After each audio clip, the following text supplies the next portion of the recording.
L'IBAC n'utilise effectivement pas les nouvelles technologies pour évaluer les compétences des élèves. En fait, lorsqu'on parle d'évaluation, on a deux types d'évaluation. On a l'évaluation certificative, donc qui donne une note finale, par exemple pour la réussite d'un module à un élève.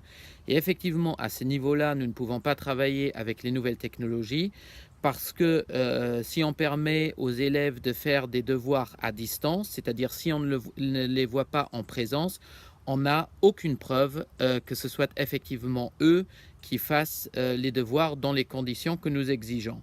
C'est pour cela que tous les devoirs de l'IBAC sont faits en présentiel dans nos locaux où les e-teachers peuvent voir les e-learners qui se présentent pour leurs devoirs. Par contre, lorsqu'on parle d'une évaluation formative, là, il est parfaitement envisageable, et nous le faisons régulièrement, de travailler avec des exerciceurs, en anglais on dirait des knowledge trainers, et le ministère de l'Éducation nationale du Luxembourg avait son propre exerciceur, Gianna, que nous avons utilisé massivement. Aujourd'hui, ces exerciceurs existent par exemple au niveau de Quizlet, qui est fourni par Google, ou dans les iBooks, on a aussi des exercices autocorrectifs.